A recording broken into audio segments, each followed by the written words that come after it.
ପୁରୀ ଧାମରେ ଏକ ସମୟରେ ସବୁ ଲୋକ ଭୟରେ କାପୁଥିଲେ। ରାତି ହେଲେ ଜଙ୍ଗଲ ଭିତରୁ ଭୟଙ୍କର ଗର୍ଜନ ଶୁଣାଯାଉଥିଲା। ସେ ଥିଲା ଏକ ବିଶାଳ ଡାଇନୋସର, ରକ୍ତାସୁର। ତାର ଆଖି ଅଗ୍ନି ପରି ଲାଲ, ଦାନ୍ତ ତଲୱାର ପରି ତୀକ୍ଷ୍ଣ। ସେ ଗାଁକୁ ଆସି ଲୋକଙ୍କ ଖାଦ୍ୟ ନଷ୍ଟ କରୁଥିଲା, ଘର ଭାଙ୍ଗୁଥିଲା ଓ ଛୋଟ ପିଲାମାନଙ୍କୁ ଭୟ ଦେଉଥିଲା। ଗାଁର ଲୋକମାନେ କାନ୍ଦି କାନ୍ଦି କହିଲେ, ହେ ପ୍ରଭୁ ଜଗନ୍ନାଥ, ଆମକୁ ରକ୍ଷା କରନ୍ତୁ। ସେ ରାତିରେ ମନ୍ଦିର ଭିତରେ ଅଦ୍ଭୁତ ଘଟଣା ହେଲା।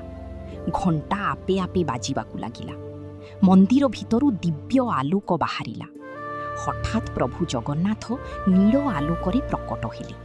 ତାଙ୍କ ହାତରେ ଥିଲା ଦିବ୍ୟ ସୁଦର୍ଶନ ଚକ୍ର। ପ୍ରଭୁ କହିଲେ, ଯେ ନିର୍ଦ୍ଦୋଷ ଲୋକଙ୍କୁ ଭୟ ଦେଉଛି ସେ ଶାସ୍ତି ପାଇବ। ଏହାପରେ ପ୍ରଭୁ ଜଙ୍ଗଲ ଦିଗରେ ଚାଲିଗଲେ।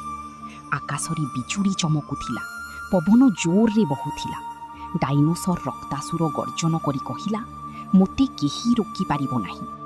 ପ୍ରଭୁ ଜଗନ୍ନାଥ ହସି କହିଲେ, ଅହଙ୍କାରର ଶେଷ ନିଶ୍ଚିତ।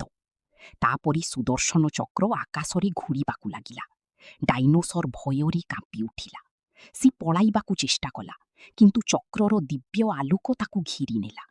ହଠାତ୍ ରକ୍ତାସୁର ଜମିନରେ ପଡ଼ି କାନ୍ଦି କହିଲା, ପ୍ରଭୁ ମୋତେ କ୍ଷମା କରନ୍ତୁ, ମୁଁ ଆଉ କେବେ ଲୋକଙ୍କୁ କଷ୍ଟ ଦେବି ନାହିଁ। ପ୍ରଭୁ ଜଗନ୍ନାଥ କହିଲେ, ଶକ୍ତି ଲୋକଙ୍କୁ ବଞ୍ଚାଇବା ପାଇଁ, ଭୟ ଦେବା ପାଇଁ ନୁହେଁ। ସେହିଦିନଠାରୁ ଡାଇନୋସର ଭଲ ହୋଇଗଲା। ସେ ଗାଁର ଲୋକଙ୍କୁ ସାହାଯ୍ୟ କରିବାକୁ ଲାଗିଲା। ଗାଁର ଲୋକମାନେ ଖୁସିରେ ଜୟଧ୍ୱନି କଲେ। ଜୟ ଜଗନ୍ନାଥ।